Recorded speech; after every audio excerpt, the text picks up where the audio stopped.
Hello, good evening. Welcome to Talk Time with Charmin, and I'm your host, Charmin Prince. I hope that you guys had a great week and you're looking forward to the week ahead. Tonight we have a great show for you.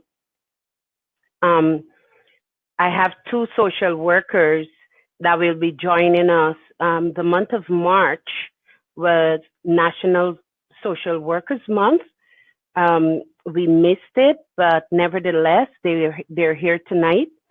But and so maybe in 10 minutes we'll bring them onto the live. Sorry, but I want to welcome you and thank you for joining. Remember to like and share.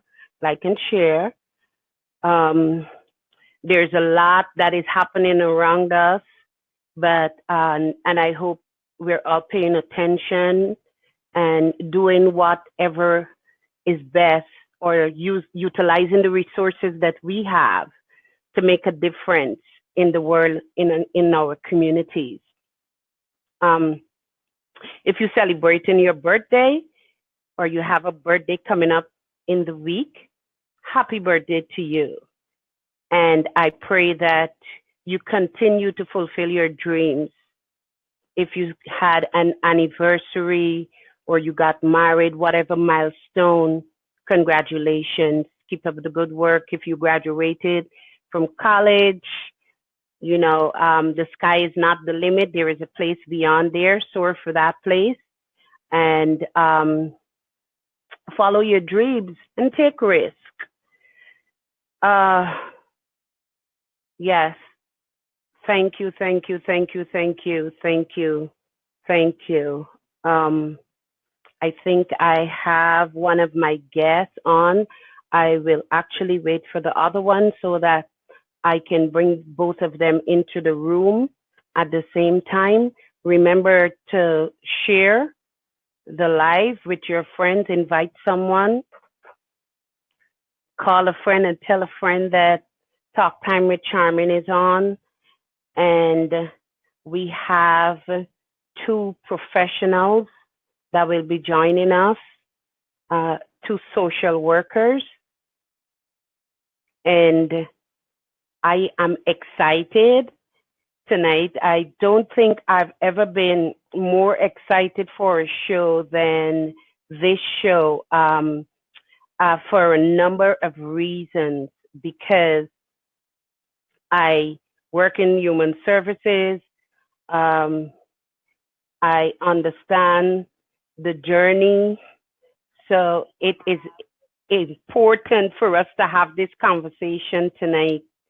So remember to share the live and invite someone because I know that you will be walking away with something. You'll be inspired tonight to follow your dreams despite of despite of the circumstances, despite of whatever.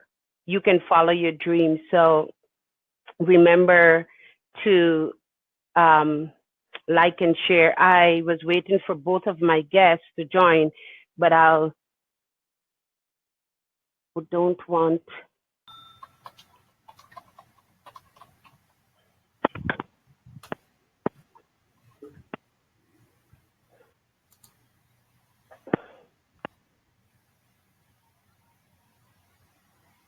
Dr. Bess, can you hear me? Yes, I can.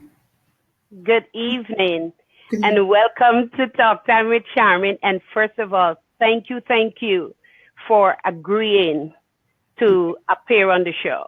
Thank you for having me. Thank you. So, guys, this is Dr. Bess, and she's an assistant professor in the Department of Social Work at the University of St. Joseph, Connecticut. She is also the first vice president in the New York City chapter at the National Association of Social Workers, where she co-chairs the Immigration and Global Social Work Committee. Dr. Best's research and publications have been focused in two distinct areas: transnational families, specifically transnational parenting and its impact on English-speaking Caribbean immigrant families, and 2, child welfare as it relates to the disproportionate representation of children of color in the child welfare system. Dr. Bess was born in Grenada, West Indies.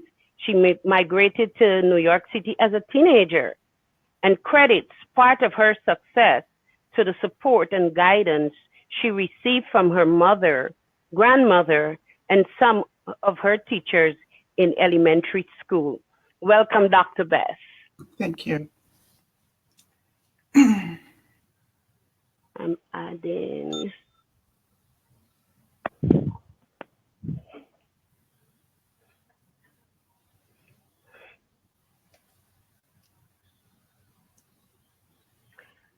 And joining us now is Dr. Claire Green Ford, and she is also welcome to Talk Time with Charmin. And once again, thank you for agreeing to appear on the show tonight. Dr. Claire, can you hear us?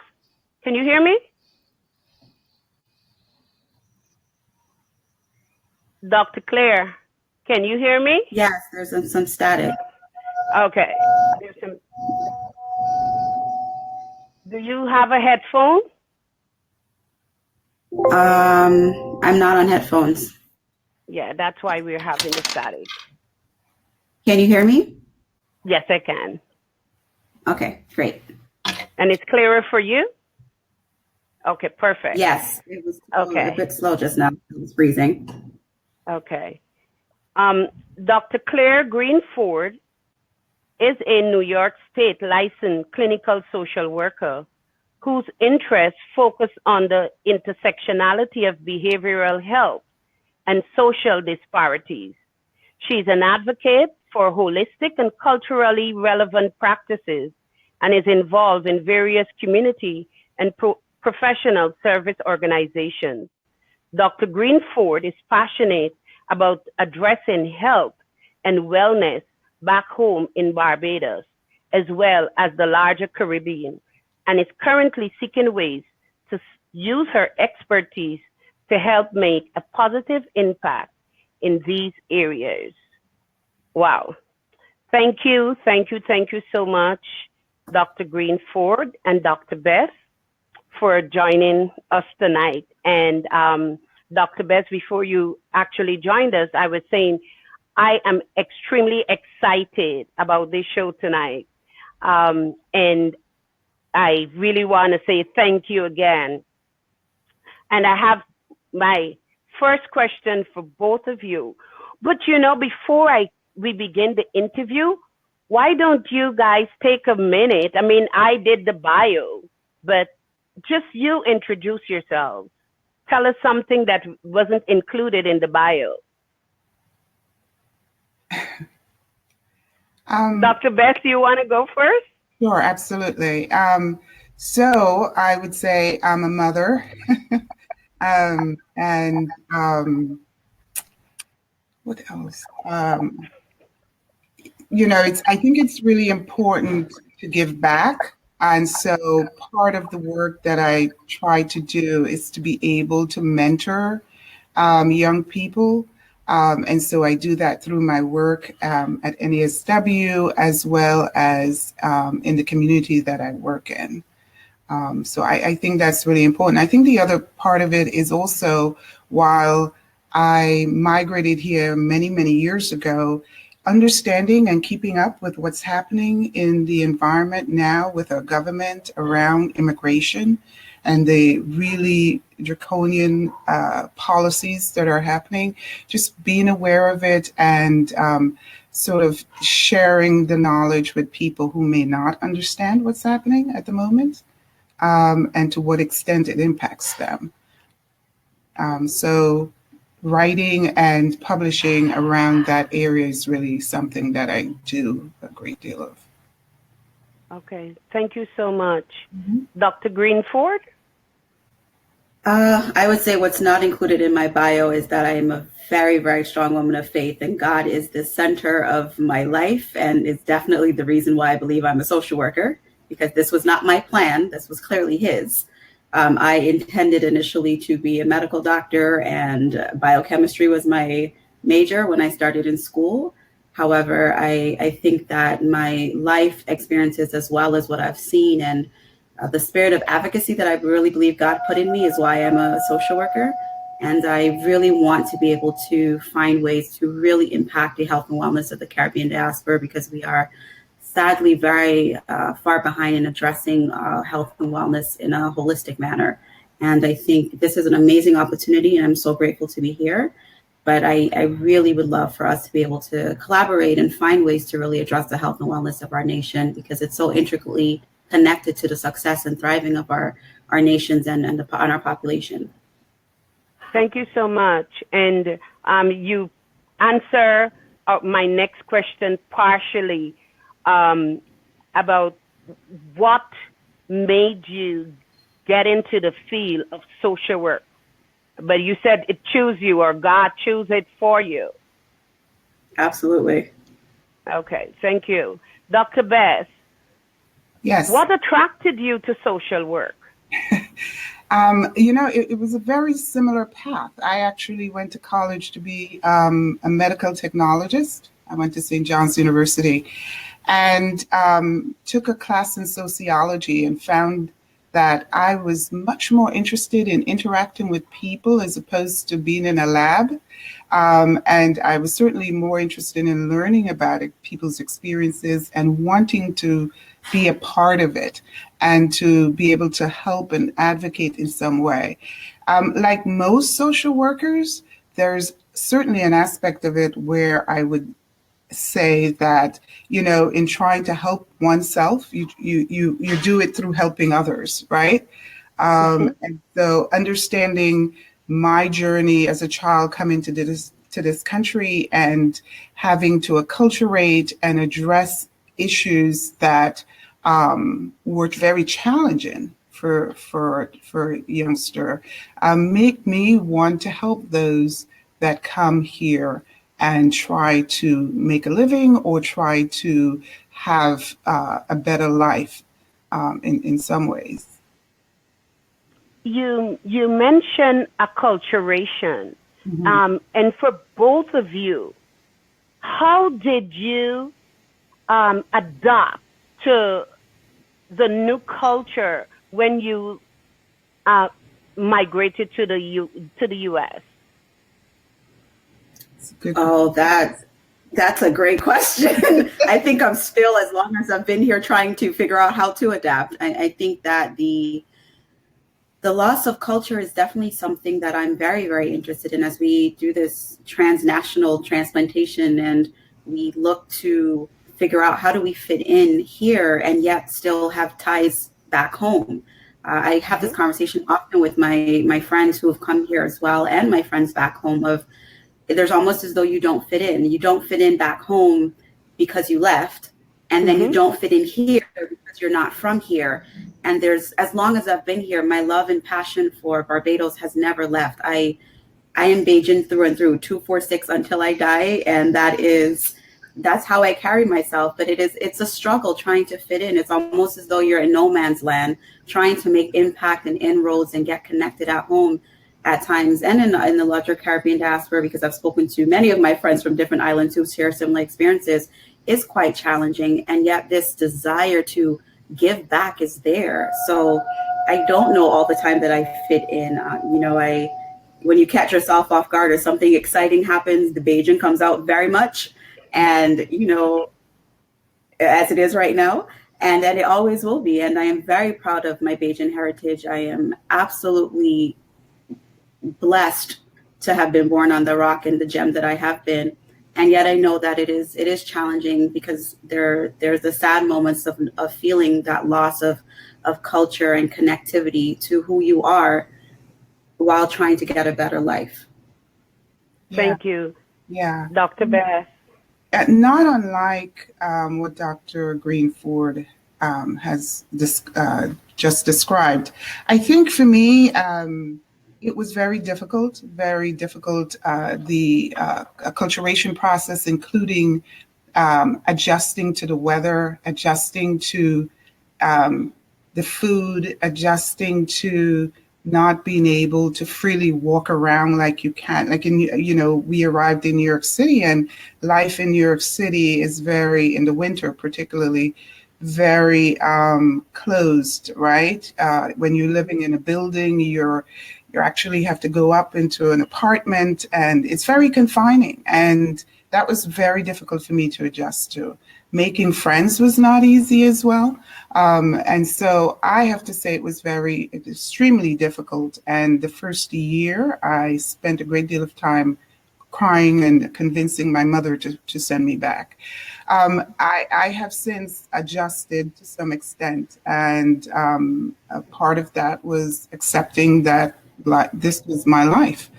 But it's interesting. And even though I have my family here for the most part, and I have a son who lives here, he understands that his roots come from Grenada. And so not unlike what was just mentioned, you live in two worlds, never really feeling like an insider in either one of them. And trying to be comfortable with that and making the contributions you can in both worlds as best you can. Do you think that our Caribbean families in the diaspora are equipped with the skills to help children acculturate when they arrive? Wow, that's a really good question. Part of my research was done on transnational parenting. And part of transnational parenting is how does a parent long distance, right, when the child is back home?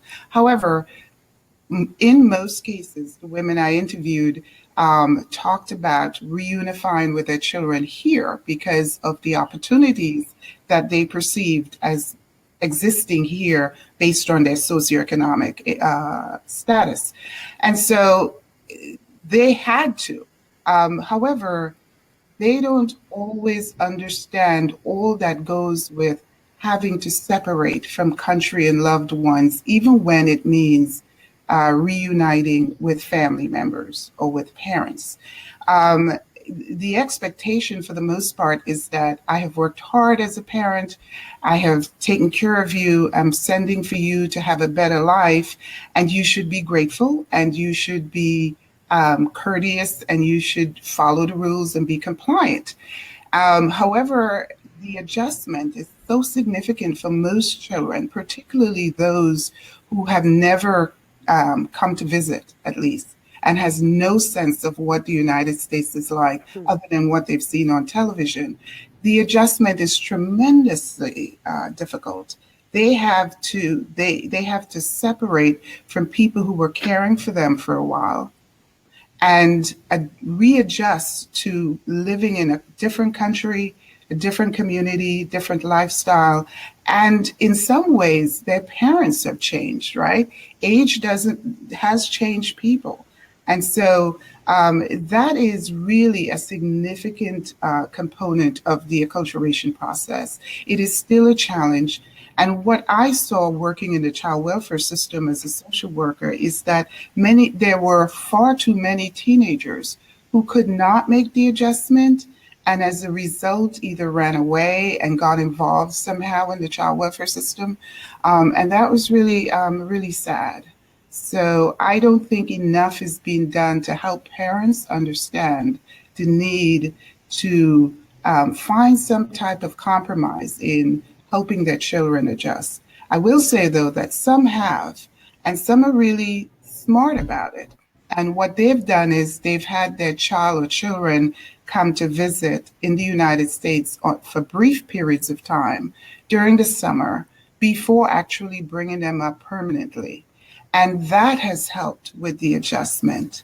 In addition to living in a community that has people that look and talk like them, and going to schools that have teachers and students that look and talk like them, as opposed to being in a completely different community where people might speak different languages, have different accents, or in the dominant community. In many cases, people move to the suburbs and bring their children in the dominant community, and as a result, it is a big culture shock for them.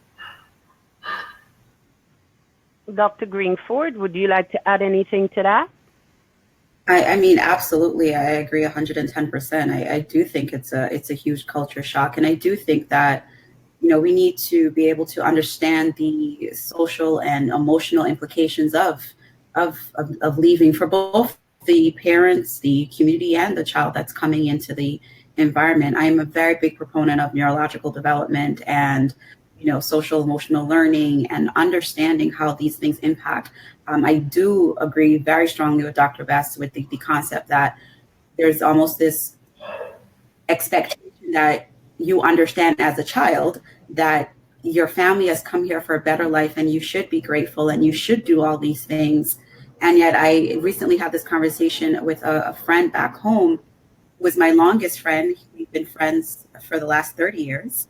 And we had lost touch, of course, because when I came here, I did not know I was coming here to live. I came up on holiday, and I always joke and say my holiday hasn't ended.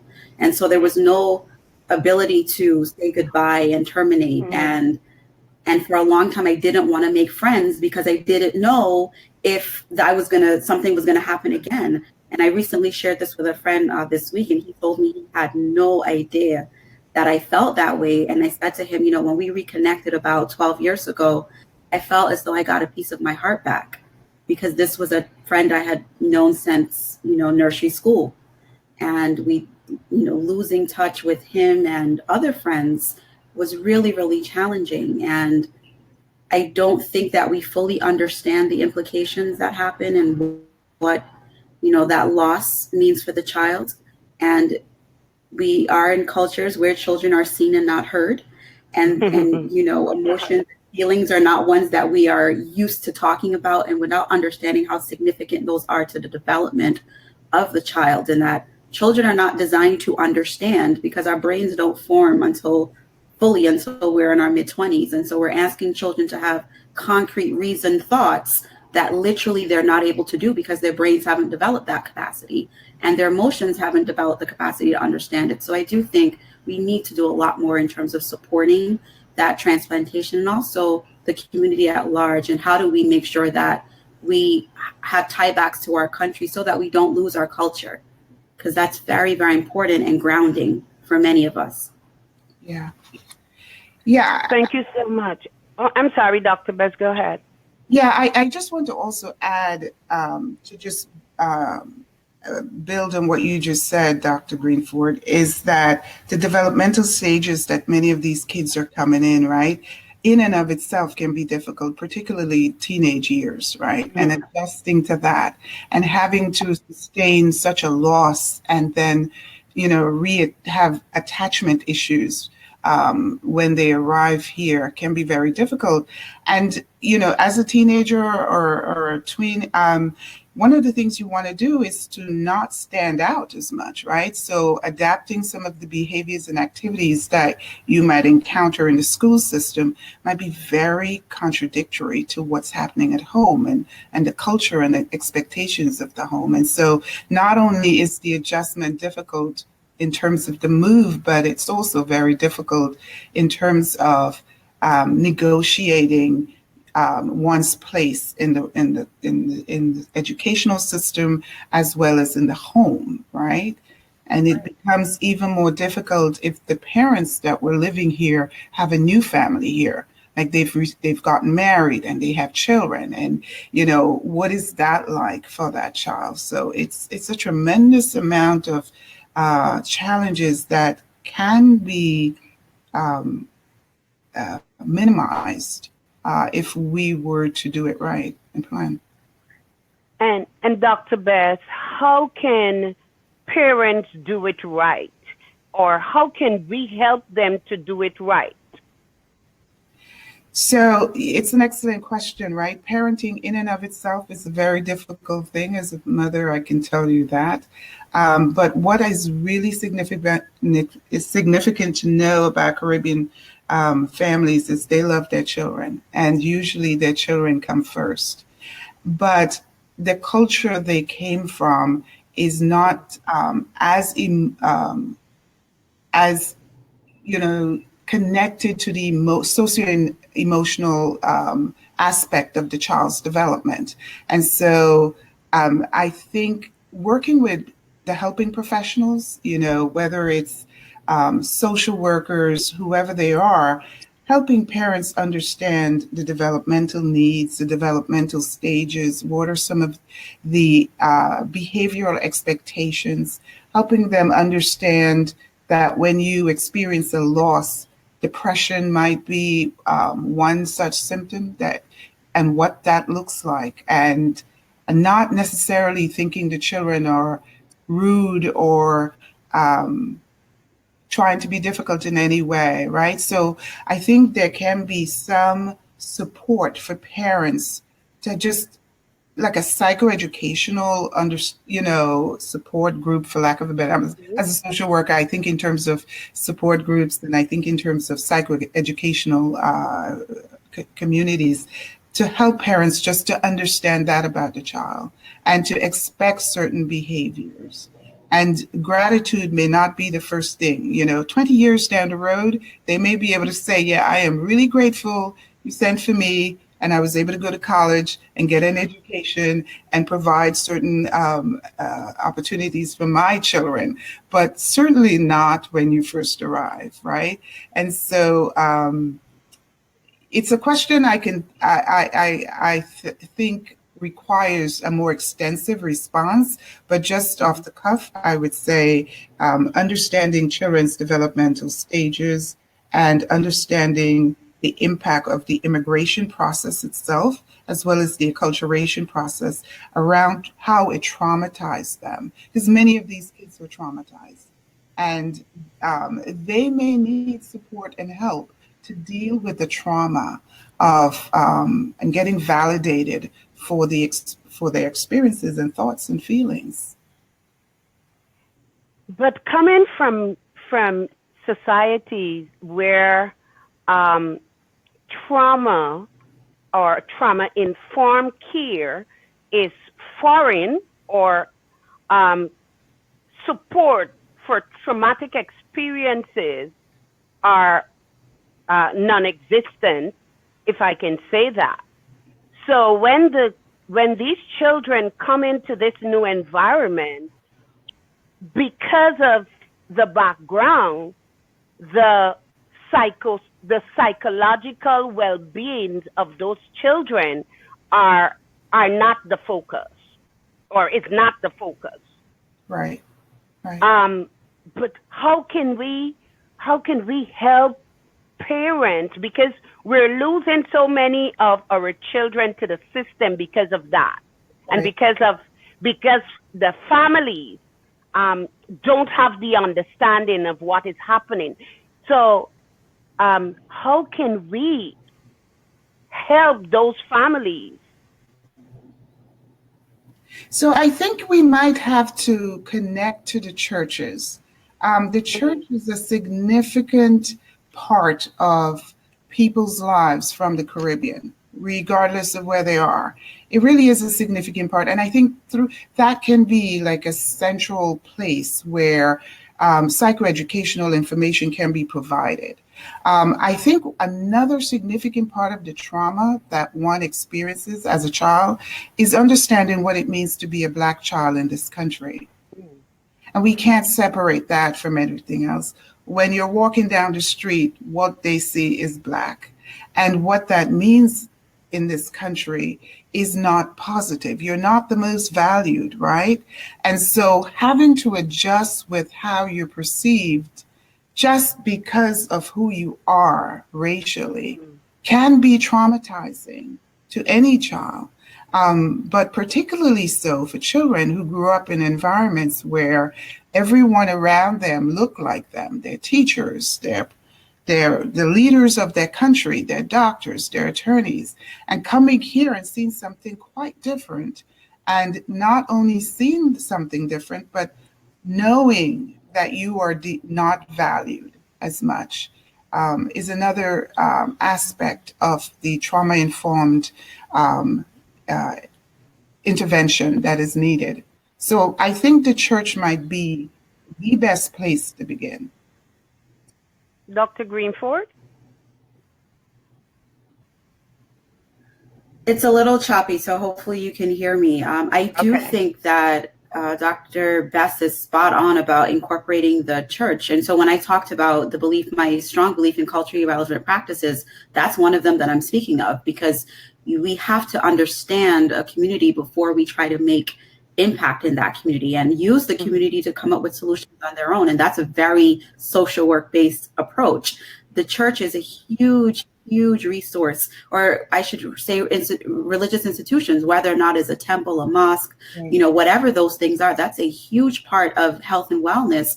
And I think as we look at the Caribbean diaspora and beyond, how we can help the leaders in the church understand the integration of spirituality and health is a way that I think we can really make some impact, because there's a myriad of responses to that. There's the one end of the pendulum that says if you have enough faith, then you don't have problems. And the other side that says, we can all do this together. But ultimately, we do need to be able to recognize that spirituality and faith, and these are very grounding things. And how do we use that? I would also say, because I'm a big proponent of integrative health, our primary care doctors and nurses and physicians in spaces where people have to go are places where where education can be done. When you're doing, I'm not a parent, I'm not married, so I know that parenting, from what I've seen, is very challenging. So I think it's also making sure that you're speaking a way that you're not telling parents that they're horrible parents, because that's what they may hear, even if that's not what you're saying, right? So how do we support the parent and say, look, we're human and this is a learning process together, and we're not going to get it all right, because there's no manual that comes with how to parent, and nothing that tells you how to navigate the structural violence and inequalities and social injustices that we face.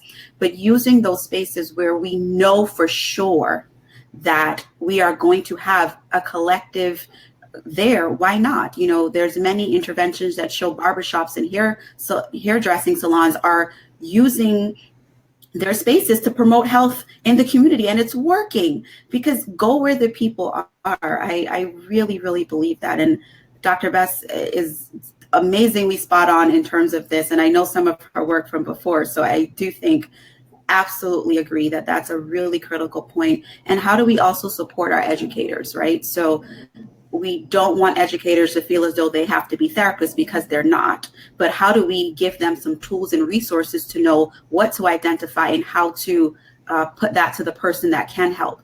And I think that's where we start. We have to empower people, and knowledge is power, and also allow people to make mistakes, because we are going to do that. So using the spaces where people are, and also empowering through education and tapping into the kids, bring the people impacted to the table and listen to them. Children know best what's going to work for them.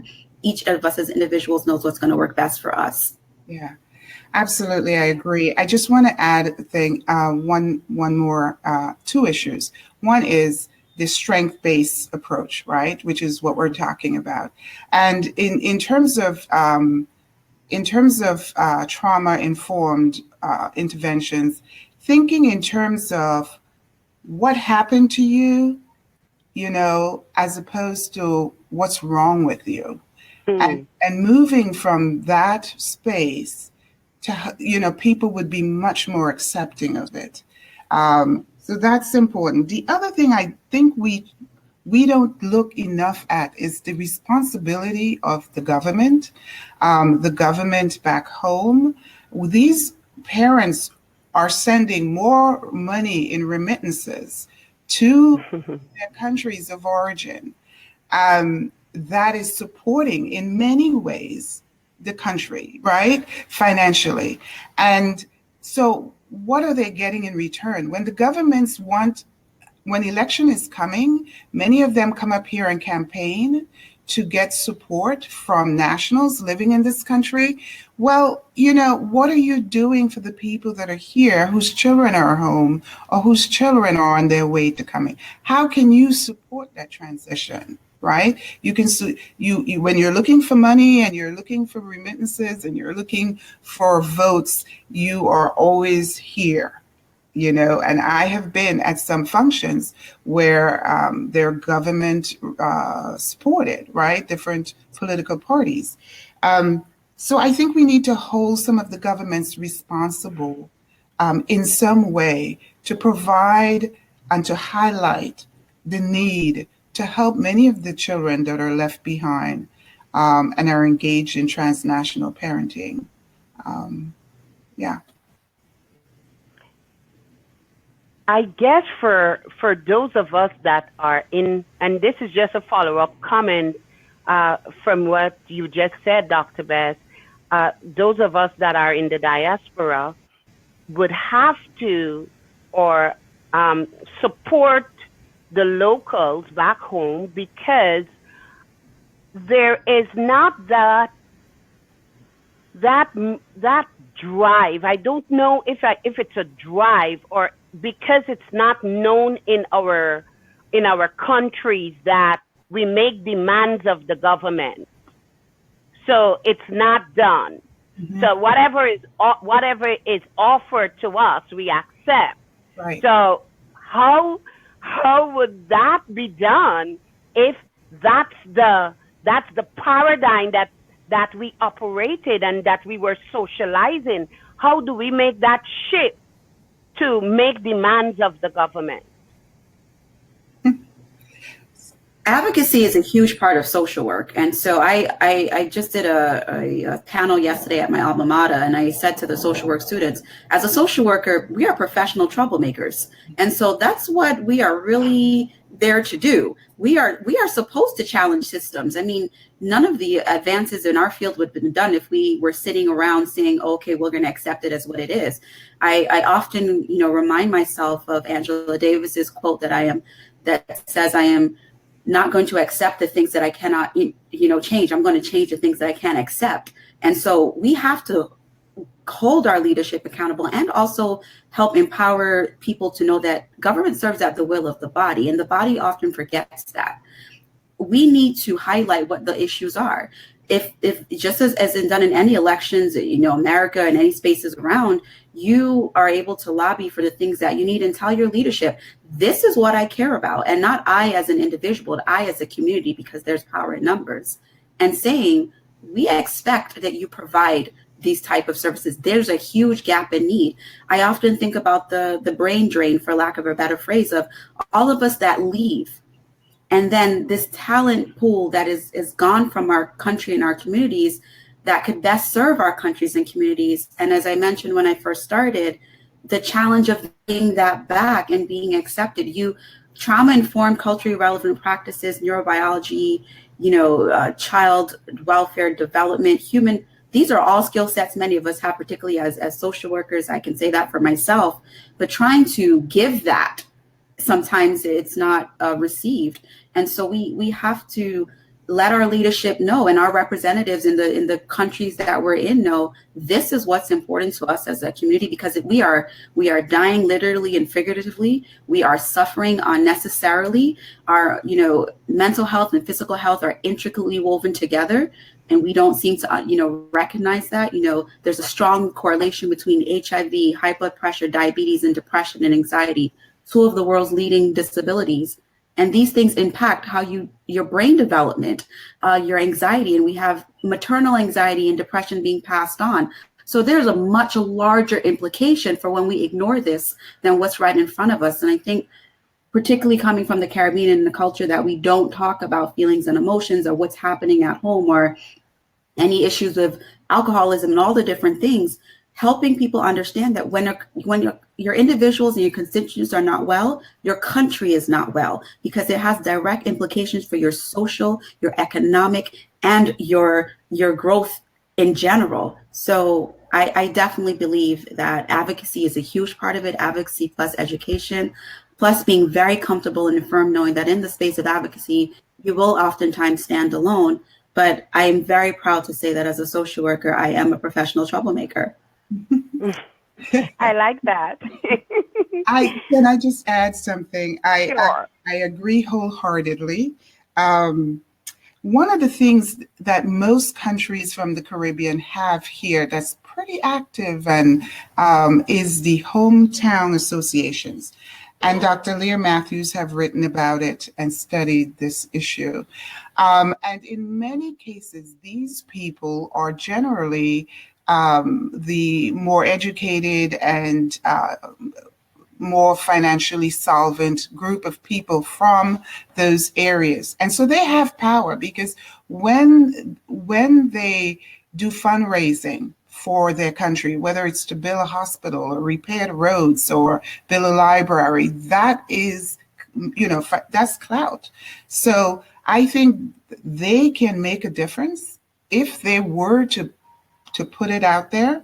The other thing that has to happen is people have to understand that when you migrate from your home country and come to the United States or England or Canada or wherever you go, the world isn't paved with gold. It isn't everything is perfect. It is a very difficult life. And things happen here. So preparing people for that journey is important. Understanding that you're going to have to put up with a lot of stuff. You're going to be devalued just because of the color of your skin. You might have a job already identified, but when you get here, you realize it's nothing like you anticipate it would be, and that children are having a hard time adjusting, and it takes time. So I think we all need to work together to have that understanding, because I think people come here with misunderstandings of what to expect. But we do need to push back, and we need to ask the government to help because they're always asking us for help.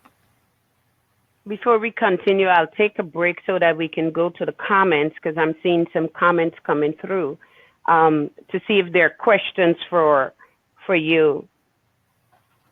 Someone said, I think it's more about adjustment than acculturation. And do you think that children migrating to the U.S. are less affected than children of yesteryear? If I understand the question, are they saying that they're less affected today as opposed to previously? Yes. I think it depends on the child, but certainly I think the fact that television is so widespread in the Caribbean now, that may certainly have something to do with probably experiencing it less if that is what's happening. I also think the fact that technology such as cell phone and Skyping and computers has allowed for more communication back and forth and more exchange. So that certainly may help. But I do think that some of the issues still continue. The weather is the same. The adjustment is the same as it relates to living in this country. Racism is very prevalent here. I think back when I first arrived several years ago, it wasn't as overt, or it wasn't as the implicit bias wasn't as much. So I think in some ways, yes, the adjustment might be easier, but in some ways, no. And when I use the word acculturation, I'm distinguishing it from assimilation. Assimilation is when you give up your culture and take on another culture. That is not what I'm saying. Acculturation is, for me, the way I defined it is, keeping some aspects of your culture and at the same time taking on some aspects of the host culture. So it's an integration of cultures as opposed to giving up your culture altogether. Dr. Greenford? Again, I definitely agree with Dr. Best. I think that technology has played a huge role in helping to make some transitions for people a little smoother. However, it is definitely based on the individual, because each of us will come with a different experience, different family dynamics, different level of resources, depending on where you are. The level of structural violence and social inequalities that exist here, while they are back home, I will never say that I was not somewhat aware of disparities back home, but it is very, very evident here, based specifically on your skin color. I grew up with prime ministers that looked like me, and my teachers looked like me. So there was never a thought that there was something other. And though many of us have mixes within our family, I also never recognized until I moved to America that my family had mixes in them, because it wasn't something that was so in your face. Also, my mother raised, I'm a twin, so that's also something that wasn't mentioned earlier. My mother raised both of us to be very independent and strong. I'm quite sure that has been a challenge for her, because we speak our minds from the time we were young, but it was very, very challenging, and still is often times for me. And I've been here for about 20 years to fully feel that you fit. Because of that, there's a disconnect. I would say the older someone is that they come may make it even harder, right? Because your formative years and who you are as a person is very set based on your experiences. And so, when you think of brain development and social development, your core of who you are is already set in, and that is so heavily influenced by your culture and how you grew up. And so I think that it varies as well based on that. Right. Yeah. Dr. Best mentioned something earlier that when the children migrate and they on their arrival, they might be they will be joining a new family because the parents may have remarried and got more kids. And she mentioned depression. When those children that might have been depressed because of all the changes and their lack of coping skills, and though that depression goes untreated, what can it look like in a teenage life or in adulthood? So I would say that this is definitely a great question. So depression looks very different in children than it does in adults. And often we use the adult measure. And so what we see as, your hard ears, you don't want to listen, you're talking back, which are all part of normal adolescent development. I often told parents when I counsel them, if your teenager does not think you're ruining their lives, at some point something is wrong. However, depression particularly, and then it can be aggression. We tend to think of depression because we see the commercials on television for medications, and it's the person who's sad and not really doing anything. For adolescents, research indicates that they are going to hang out with their social group even if they're depressed. They are going to take more risk even if they are depressed. They may have angry outbursts even if they're. So we don't think of that. We think it's a troubled behavior. And then when we look at adolescent males versus young women, very different as well. So I think it's also a matter of educating people that depression looks very different from what we've been told. And the continuum of depression, particularly for adolescents, is one that you can't put your finger on because it's going to vary. You're also dealing with hormonal changes that we don't have any control over how much chemicals are transmitted from our brain. We don't control these things. When we, lower achievement in school is a part of it, But I always caution people not to judge children and how their symptoms are based on what we think, because we're measuring it by adults, and also to be able to know the difference between what is a depression versus what is normal adolescent behavior, because adolescents are going to be moody because their hormones are all over the place. They're going to not want to hang out with you as adults because normal psychological development indicates that the stage of development is their peer group is very, very important. So when we talk about interventions, even the peer group and kids are the best ones that can actually help you identify what's happening. So you have to, as adults, create those bridges so children can come to you and say, Mom, Dad, teacher, auntie, whoever, I have a friend that's such and such, because their peer group is so important to them that the intervention, incorporating the peer group where possible and where appropriate, can actually help a lot more. And we have to understand that it is not a choice. Oftentimes, just get over it. No, it's not a choice. We're not choosing how these things are happening in our bodies. And we have to recognize that children have feelings too. Yeah, I agree with Dr. Beth. I do agree wholeheartedly with what you just said. The risk-taking behavior, I think, happens quite frequently, and that can be from smoking, marijuana, to engaging in sexual activities with unprotected in particular, or one of the things we don't study a lot in for African American and Caribbean children is suicide and suicide ideation.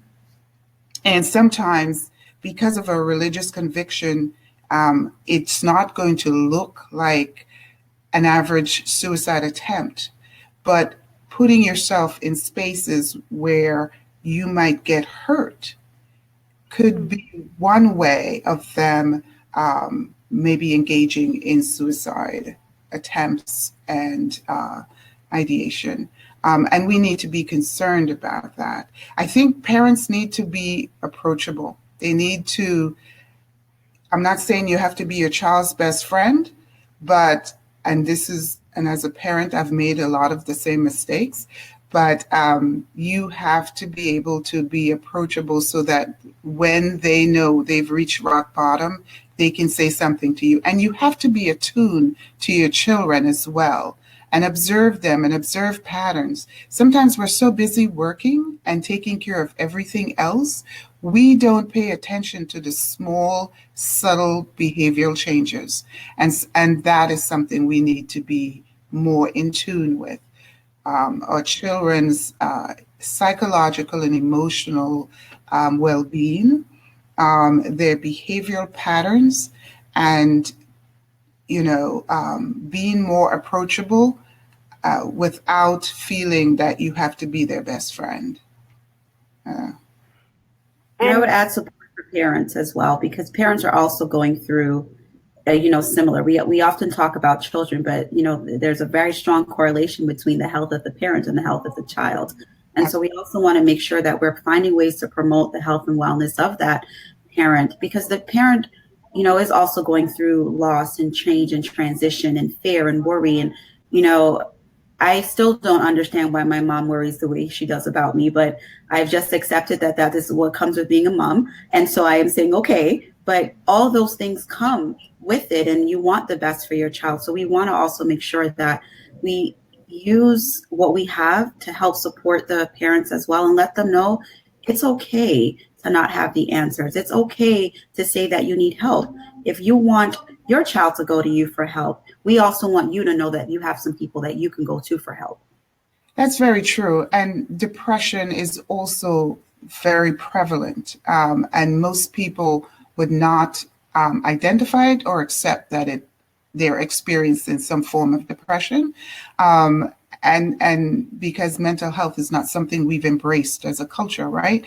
And so I think parents have to be in tune with what is happening to them as well, because their depression can look as aggression, as not being approachable, as not being supportive, and their anxiety.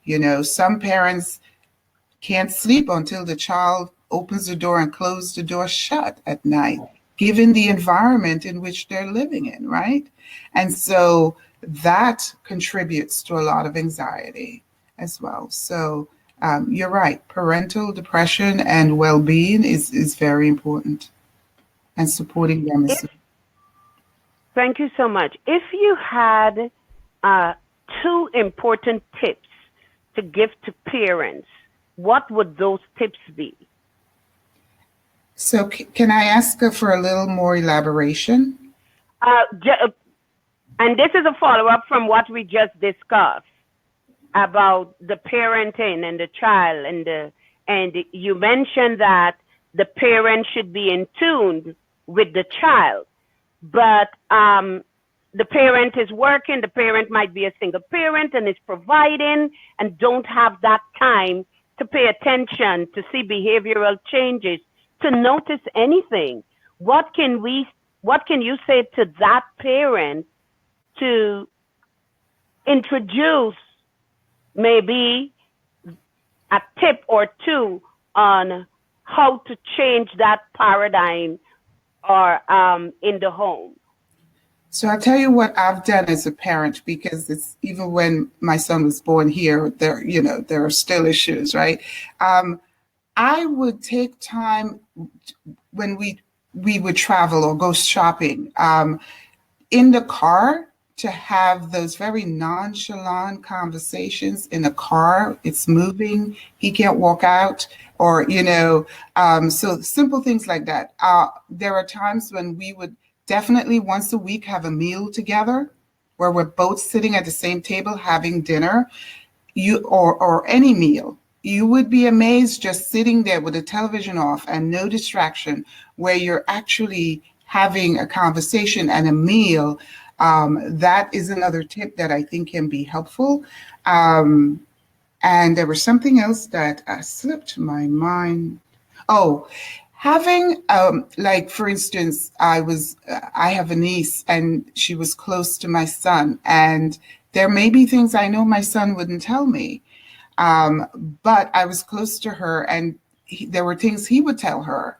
So I would say to her, I don't want to know his secrets, but I want to know he's okay.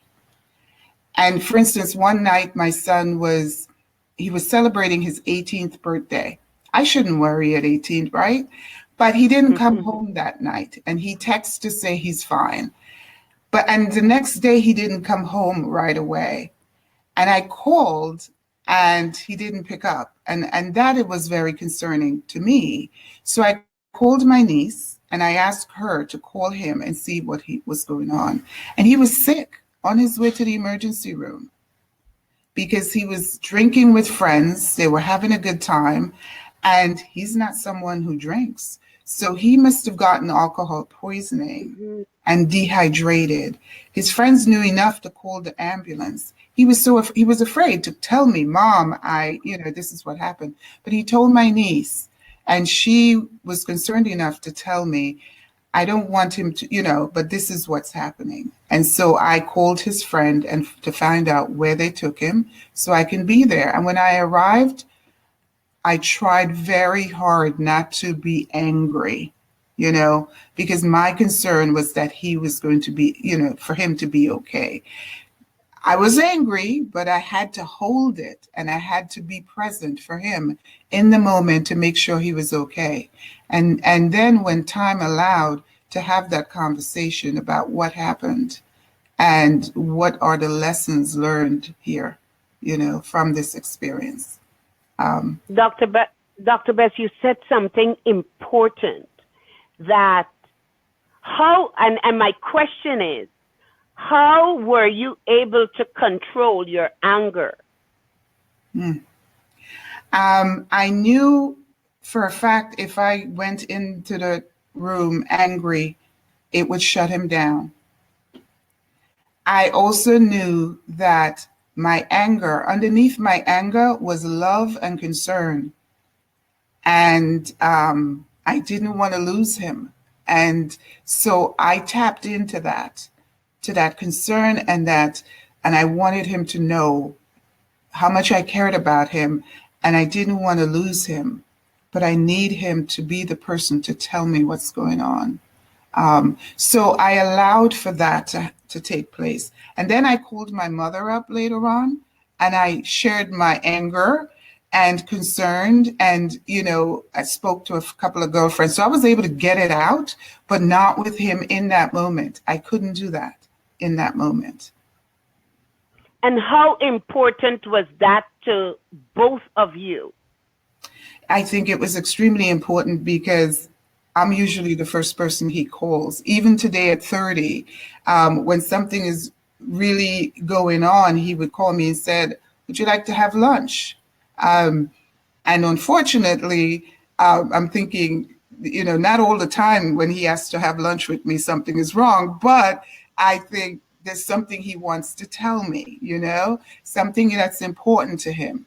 So I have to say that helped sort of break the ice and help me understand that my concern as a parent has to supersede all the other emotions, and that I needed to find a way to let it out someplace else. So my girlfriends, my husband, and my mother were the people that I would ventilate to, and just let it out with.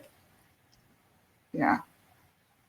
Dr. Greenford, would you like to add anything to that? I mean, I think Dr. Bess is talking about too, and you talked about 2 points we would give to parents is, I would say that it's your self-care comes first, right? Like you need your own support network. So we often talk in societies, particularly as women and different cultures where we put ourselves on the back burner. You cannot save someone unless you are well first. And so you need to have your own support systems and network so that you can then be available to your child and your children. And it's not just about parents, right? People in general, you have to put on your own oxygen mask before you put on the other person's. They always tell you that on a plane, right? And there's a reason, because if you don't, while you save them, you will go. And so I think it's really important. The first thing I would say to parents is get you a positive support network and use that, because we often, in moments of anger and this, neurologically brain activation goes down. So we don't really think clearly when we're upset anyway. We take that anger out, which is really rooted in fear, and inappropriately. You may create a situation where you can never go back from that. Tap into your network, whether that's your spirituality, whether it's your loved ones, your friends, whether it's, I call it adult timeout, taking a break for yourself before you respond is really important. 2, I would say to understand in terms of human behavior, not just adolescents. The average human will experience a bout of depression, clinical depression, 2 to 3 times in a lifespan, which means it is prevalent and it is normal, because life stress will happen. And there's no person on this planet who doesn't have any concerns or worries except the person who is no longer here. And so I think part of it too is normalizing that it is not a lack of faith, that it is not something that you've done, that it's not something that you need to do more of, that it is part of the human course to experience these things. And this is why we don't grow in isolation. We have to grow in community and have that support. So parents understanding that it's okay for them to put themselves first. It's okay for you to not be able to speak to your child in the instant that something happened, because you need to take a breather and calm down so that you can approach it in a rational way. And maybe that may be a day. And also that this is very normal, and it is not a failure on your part as a parent if your child is experiencing depression or struggling. I also firmly believe it is so important that while you're not your child's friend, that your child feels you are their friend. So you're not their friend, but for them, you are. So you're not operating in a space where you're permissive and yes, you do what you want, but for them, at the end of the day, they view you as someone who they want to go to, even if they're afraid to tell you, because you can't help if you don't know. You should know who your children's friends are. The concept that you don't know who the 3 or 4 closest people are that your kids hang out with is scary, because that's who's going to tell you what's happening. I know as an adolescent here, I had some friends' parents who literally all of us went to their house, or we would call, can I talk to your mom? Because maybe you couldn't speak to the person that you were in that house with, but there was a trusting adult. Research indicates, particularly around positive youth development, children need one positive adult in their life that is stable and supportive to help navigate some of the challenges they're going to have. So imagine beyond just one, they have two, they have three. And the whole point is just one loving, trusting, caring adult who's guiding that child can help steer them and influence them in a way that helps them mitigate some of the depression, the anxiety, the risk-taking, and the behaviors. And if their friends are able to know that they can come to you and say, hey, I told Johnny not to go to the store because they're trying to rob somebody, or I think something's going to happen, you then are in a position to know. And so it's really important as a parent that you know who your friends, your kids' friends are. And maybe even if it's tiring, maybe there's, let's do a get together at the house once a month. I need to know who these people are. You're going with who? I need names, phone numbers, and I need to know their parents, right? Parenting is active. Taking those times that you don't even think about. The morning, good morning, how are you doing? How's your day going? Maybe that we have a mandatory once a week sit down dinner. Even my mom says it. Very nonchalant times, we could be watching television, I'll bring up something. She's back home in Barbados, but my sister and I, if something's going on, I may just randomly bring it up, and you never know when those opportunities are going to present themselves. So make sure that you're giving a space for them to present themselves. And it doesn't mean that you're not attending to your responsibilities or taking care of the household. It just means being available. And it may be that 2:00 in the morning when your child is texting you, are you up?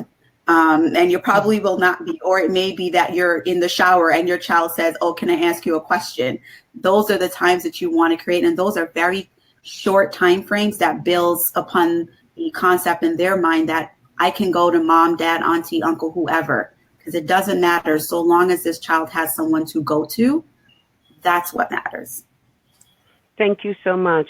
I have a list of 10 questions, and I did not ask you one of those questions in the past hour. Seriously, I'm looking at my list. I'm like, they're on the show to share their journeys about social work, and you haven't asked them one question on your list.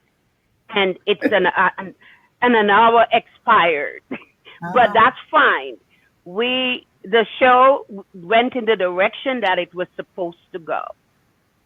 And I hope that, I wanted to hear your journeys. I wanted to hear how you self-care, how you avoid burnout, but I guess that's not what we were supposed to be talking about. Can I just mention one last thing, please? Sure. Yeah. One of the things that our culture is that is quite different in the Caribbean than it is here is the participatory parent in the school system. And I know back home, you get your children ready, you send them to school, you expect them to go there, learn, and then come home, and you would support that. And here, the expectation is your child is more active and that parents are more active. And that's another area that parents can also bridge the gap with in terms of developing relationships with the school, the staff, and the personnel at the school, so that they can understand the whole child, right? Oftentimes the child is seen as in silo. And so I want to encourage that. Joining the PTA, participating in a PTA. When my son was in first grade, his teacher had this event where every Friday they had a spelling test, and she invited parents to come in to administer some of the tests to the students. And I made sure I was there every Friday because I got an opportunity to observe how my son was doing in his classroom. I got an opportunity to build a relationship with the teacher, and she got an opportunity to understand who I am and who my son is. So I want to encourage our parents to do that more. Find a way of engaging with the school, because the school is a significant component to your child's trajectory.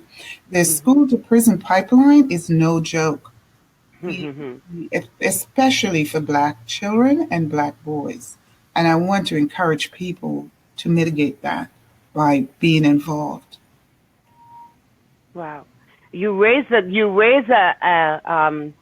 subject, but I wouldn't touch it because we'll be here for the next hour. But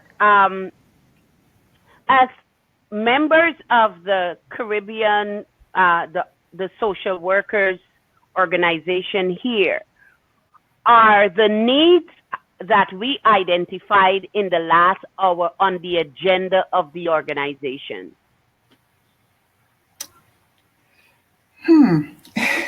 Yeah, to some extent. I think, however, when we talk about Caribbean families, we talk in general about Black families. It isn't as specific, although NASW does have a Caribbean committee, a committee that focuses, well, actually, it's the African diaspora. So, yes. And then, of course, CASWA, right, which is the Caribbean Association of Social Workers, is another that focuses on it. And I think we tend to put our attention to home, particularly around hurricanes and disasters, natural disasters, although in some cases, some of the social workers here do return and do workshops and work with different groups there to help. I think we can do more. I think a lot of emphasis, though, is focused on Caribbean families' adjustment and acculturation here around their health and well-being, living in this environment. So what may be helpful is if we were to join with associations back home that can foster, because instead of starting something from scratch, but building on what already exists, respecting the culture of the people who've been working in the area, and probably doing some transnational collaboration. Thank you. Thank you. Before you go, would you like to leave anything with our audience? Tips, anything? I would say that your self-care is really important. So, I mean, at the end of the day, we are, people that love and care and do a lot for others. And I really think it's important for us to recognize that it's okay for us to do for us first. I mentioned it quite a few times, and particularly as a social worker and as a mental health practitioner, you deal with a lot of hurt and you deal with frustrations about systems and injustices when you too are facing that. I often tell my friends, I if it's not coined already, I'm coining the term tertiary trauma, because we talk about secondary trauma often, but for me, tertiary trauma is when you are part of the group that is impacted by a system, racism, the sexism, and then you're also the group trying to treat it while you're going through it at the same time. And that's really hard. So I call that tertiary because there's all these extra layers that are folded into that. And it's so important that you take care of yourself first. And I often say that, sometimes I'm not good at it. Us mental health practitioners and health practitioners are the worst patients because we don't go and get ourselves checked. And we are so often using our love and passion for other people ahead of our own. And that's true of parents. That's true of other people. So your self-care is very important. And one last thing, we need to place more emphasis on the health and wellness of our men, because we don't. We often ignore the needs of men as though they're not human and as though they are not subject to the same challenges that we go through. And what happens is that we look at their needs as a sign of weakness, and because of our cultures and patriarchy, and it is not true. Men are people. They're loving, they're nurturing, they're kind, they're gentle spirits, just as we are. And so I think in order for a healthy community, we have to also make sure that we bring in the voice of men, that we bring them to the table at the beginning, not after we've made the meal and told them, here, this is what you're going to eat. We need them at the table to help identify the problems and the solutions, and to recognize too that it is okay for them to not be okay, because our success is better when we are together and we do so many separate things. Barbados has some of the same issues that Trinidad, Grenada, Guyana, America, South America have, but we are each attacking it differently. If we collectively recognize that we all are struggling with the same things, we can collectively address them. It is not about I, it's about we, because we do not thrive without each individual. Wow. I agree wholeheartedly. As a mother of a son, I strongly agree with what you just said. I just want to say, in terms of last words, to always remember that we are a resilient people. We have sustained a great deal, and we continue to rise to the occasion. Whether we're here in the United States, back home, or in Europe, or some other parts of the world, we are strong, we're caring, and loving people. And we have to also take care of ourselves and our families, and put the emphasis on community, because we are stronger when our community is strong. Thank you. Thank you so much, Dr. Bess. Thank you, Dr. Greenford. An invitation is open for you to return to the show as to share more with us, Dr. Bess, about the acculturation. And Dr. Greenford, you just raised the topic that a discussion that I want to have on this show about our men and your view of men, and how I would like to hear how you are going to change some women's view. I love what you said, what you presented, but I am interested in your techniques to help our sisters change their views of our brothers. Not a problem. Thank you very much. And I definitely know some men that are actually doing this work as well. So I can definitely happy to help in that way. Again, it's really coming from a space of we can't do it in pockets. We have to do it together, and we're much stronger together, and we need each other. Thank you so much. Thank you. Thank you. Thank you, Dr. Greenford, and thank you, Dr. Bess, for joining us on Talk Time with Charmin. And I want to thank the viewers and everyone that tuned in. Thanks to those of you that shared the live. Thank you so much. Remember, Talk Time with Charmin is on every Sunday at 6 p.m. Every Sunday at 6 p.m. Like and share the Facebook page, and this video will be posted to YouTube on Talk Time with Charmin within 24 hours.